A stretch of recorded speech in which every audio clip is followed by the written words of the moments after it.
নমস্কার বন্ধুরা, উত্তরা কানাড়া ব্লগ চ্যানেলে তোমাদের সকলকে স্বাগত জানাই। কেমন আছো বন্ধুরা? আশা করি সকলে খুব খুব ভালো আছো। আমিও খুব ভালো আছি। তো এখন বেজে গিয়েছে সকাল 9টার মতন, আর আমার সমস্ত কাজও হয়ে গিয়েছে, আর পুজোটা আজকে আমি দিয়ে নিয়েছি। আজকে যেহেতু রবিবার, তো রবিবার বলে একটু তাড়াতাড়ি উঠে কাজ করে নিয়েছি। আর এদিকে ওর বাবা কিন্তু বাড়িতেই আছে। তো দেখো বন্ধুরা, এটা হলো আমাদের তুলসী মঞ্চ। তো এখানেই কিন্তু আমি ধূপ দিই। আর বাইরের প্রকৃতির দৃশ্যটা তোমরা আজকে একটু দেখে নাও, কারণ আজকে একটু মেঘলা মেঘলা, একটু একটু রোদ, এরকম ব্যাপার হয়ে আছে।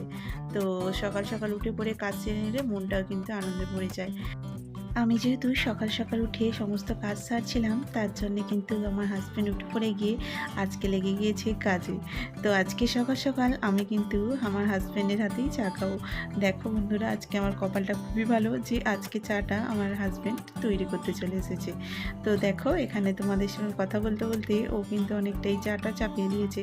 তো এখানে দেখো, ও কিন্তু করে নিচ্ছে, আদা একটু দিয়ে দিচ্ছে, তো যাতে টেস্টটা একটু ভালো হয়। তো সকাল সকাল রোজের একটু চা পেলে অন্যজনের হাতে মনটা কিন্তু খুশিতে ভরে যায়। তো দেখো বন্ধুরা, এখানে চা হয়ে গিয়েছে, তো করছে, আর আমি দেখো বন্ধুরা স্নান সেরে পুরো রেডি হয়ে গেছি। তো সকালবেলা স্নান সেরে নিলে মনটাও কিন্তু আনন্দে ভরে যায়। তো দেখো, এখানে চাটা হয়ে গিয়েছে, ও কিন্তু ঢেলে নিচ্ছে। আর আমারও আজকে মনটা কিন্তু খুব ভালো লাগছে, কারণ রোজ রোজ আমি ওর জন্য চা করি, আজকে কিন্তু ও আমার জন্য করে দিচ্ছে। তো দেখো বন্ধুরা, নিয়ে বসে পড়েছি সবাই মিলে। এখানে বাবুও কিন্তু রয়েছে, ও উঠে পড়েছে আর ও টিভি দেখতে মতো। আর এদিকে দেখো বন্ধুরা, চা আর একটু ঝুড়ি ভাজা আর অল্প করে মুড়ি নিয়েছি। তো এখানে বাবু উঠে পড়েছে, আর ও ঘুম থেকে উঠলে এরকমই হয়ে যায়, চুপচাপ, বেশি কথা বলতেও চায় না, আর চুপ করে একটু টিভি দেখে। তো দেখো বন্ধুরা, এখানে আমরা কিন্তু নাস্তাটা সেরে নিয়েছি। তো এখন যেহেতু রবিবারের বাজার, তো ওরা দুজনে কিন্তু বেরিয়ে পড়ছে বাজারের উদ্দেশ্যে।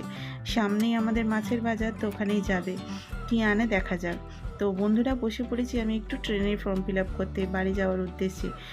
নভেম্বরের মাসে একটু বাড়ি যাওয়ার ইচ্ছা আছে, কালী পুজোর সময়। তো এখানে দেখো বন্ধুরা, ওরা চলে এসেছে, আর আমি সমস্ত কাটাকুটি পর্বটা সেরে নিয়েছি। আর এদিকে চিংড়ি মাছ এনেছে, আর এনেছে একটু মাংস।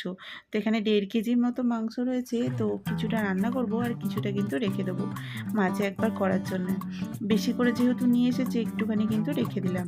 তো এখানে দেখো বন্ধুরা, কড়াই গরম করে নিয়ে ওতে কিন্তু তেল দিয়ে দিলাম, আর আলুটাকে আগে প্রথমে ভেজে তুলে নেব।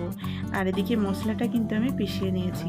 তো দেখো, মিক্সচারে তাড়াতাড়ি করে কিন্তু পিষিয়ে নিলাম। আর এদিকে দেখো, অর্ধেকটা মাংস কিন্তু তুলে রেখে দিচ্ছে, কারণ এতটা মাংস একবারে রান্না করলে সবাই মিলে খেতেও পারবো না।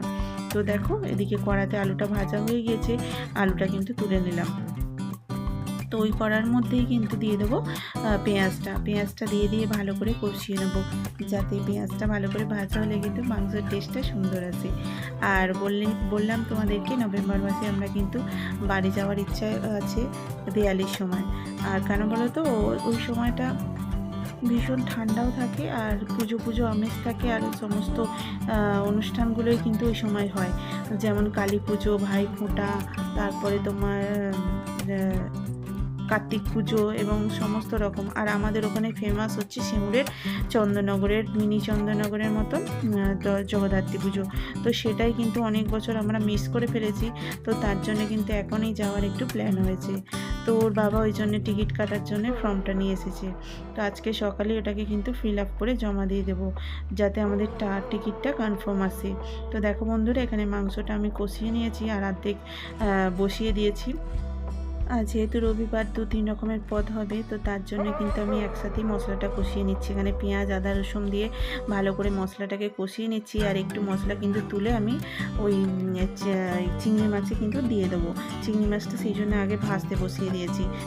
তো এদিকে বন্ধুরা, ছোটো কড়াতে চিংড়ি মাছটা অলমোস্ট ভাজা হয়ে গিয়েছে, তো ওতে কিন্তু আমি ওই যে মশলাটা কষিয়েছি ওটা একটু তুলে এর মধ্যে দিয়ে দেবো, যাতে দুটো জিনিসই একবারে হয়ে যায়, আমাকে আর ডবল করে খাটুনি না করতে হয়। দেখো, এইভাবে করে নিলাম। তো বাকি মশলাটা যেটা ছিল তার মধ্যে কিন্তু মাংসটা দিয়ে দিলাম। তো মাংসটা এইভাবে দিয়ে ভালোভাবে কষিয়ে নেবো, এবং তারপরে কিন্তু ঢাকা চাপা দিয়ে একটু কষাতে দেবো। আর এদিকে চিংড়ি মাছটার দিকেও একটু নজর দেবো। তো এখানে মাংসটা যেহেতু হচ্ছে, তার জন্য ওটাকে কষাতে দিয়ে ঢাকা চাপা দিয়েছি। আর এদিকে কিন্তু আমি করে নিচ্ছি হচ্ছে চিংড়ি মাছটা ভালোভাবে কষিয়ে নিচ্ছি মশলার সাথে, যাতে গ্রেভিটা সুন্দর টেক্সচার আসে। তো দেখো বন্ধুরা, এইভাবে করে নিলে তোমরাও কিন্তু কাজ একটু তাড়াতাড়ি হয়ে যাবে। তো এখানে একটু অল্প করে নুন দিয়ে দিলাম, যাতে টেস্টটা ব্যালেন্স হয়ে যায়, কারণ নুনটা আমি আগে দিইনি। তো দেখো বন্ধুরা, হয়ে গিয়েছে চিংড়ি মাছটা। তো ওটাকে জল দিয়ে দিলাম, দিয়ে এটা ঢাকা চাপা দিয়ে দেবো, যাতে একটু সিদ্ধ হয়ে যায়।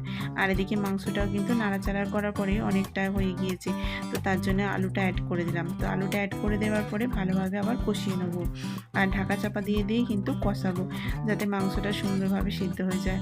আর এদিকে দেখো জল দিয়ে দিয়েছে চিংড়ি মাছটায়।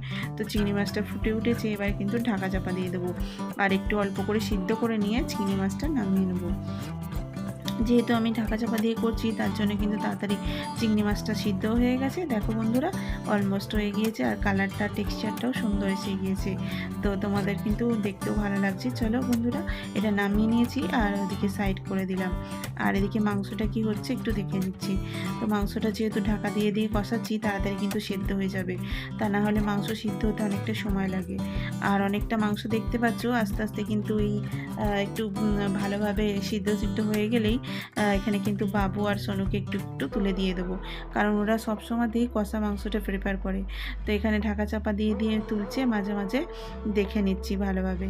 আর এদিকে বন্ধুরা বসিয়ে দেবো হচ্ছে ভাত, কারণ আজকে যেহেতু প্রথমে মাছ এবং মাংসটা চাপিয়েছিলাম, তো ভাতটা লেট হয়ে গিয়েছে, তো এখানে ভাতটা চাপিয়ে দিয়েছি। আর আজকে জানো তো একটু বাসমতি চালের ভাত চাপিয়েছি, কারণ অনেক দিন হলো বাসমতি চাল 5 কিলো আনা রয়েছে, সেটাকে কিন্তু রান্না করব করে আর করা হয়নি। তো আজকে ওই জন্য একটু বাসমতি চালেরই ভাত চাপিয়েছি, যেহেতু আজকে একটু লেটও হয়ে গেছে আর তাড়াতাড়ি হয়েও যাবে। এখানে দেখো বন্ধুরা, মাংসটা অসম্ভবভাবে কষানো হয়ে গিয়েছে, তো তাই জন্য একটু নুন দিয়ে দিলাম, নুন দিয়ে ভালোভাবে কষিয়ে নিচ্ছি। আর এরই মধ্যে 2-4 পিস কিন্তু দেওয়া হয়ে গেছে। আর এদিকে দেখো বন্ধুরা, ভাতটাও কিন্তু ফুটে উঠেছে, তাড়াতাড়ি হয়ে যাবে। আর এদিকে দেখো মাংসটা ভালোভাবে কষানো হয়ে গিয়েছে, তো এখন অ্যাড করে দেবো জল, কারণ এদিকে যেহেতু ভাত চাপানো রয়েছে, আমি গরম জলটা করতে পাইনি, তো তার জন্য একটু ঠান্ডা জলে দিলাম আর ভালোভাবে চাপা দিয়ে দেবো, যাতে তাড়াতাড়ি সিদ্ধটা হয়ে গিয়ে রান্নাটা হয়ে যায়। তো এখানে বন্ধুরা মাংসটা নামিয়ে নিয়েছি, আর এদিকে ভাতটাও কিন্তু যেহেতু বিরিয়ানির চাল, সেই জন্য তাড়াতাড়ি হয়েও গিয়েছে, ভাতটাও কিন্তু নামিয়ে নেবো, আর সুন্দরভাবে ভাতটা হয়ে গিয়েছে। এদিকে স্যালাডের জন্য কেটে নিয়েছি শসা, পেঁয়াজ আর আম, এবং একটু দইও অ্যাড করে নিয়েছি। আর মাংসটা দেখো বন্ধুরা, রবিবারের আজকে স্পেশাল মেনু এগুলোই কিন্তু। আর যে নতুন থালাটা এনেছিলাম, ওটাই কিন্তু আজকে খেতে দিচ্ছি সবাইকে। তো ভালো লাগলে ভিডিওটা একটা লাইক করে দিও, শেয়ার করে দিও, আর এবং সুন্দর করে একটা কমেন্ট করে দিও। আর দেখা হচ্ছে পরের ভিডিওতে, ততক্ষণের জন্য টাটা। ভালো থাকবে, সুস্থ থাকবে, এবং আমার ভিডিওটাকে বেশি বেশি করে লাইক করে দিও। ততক্ষণের জন্য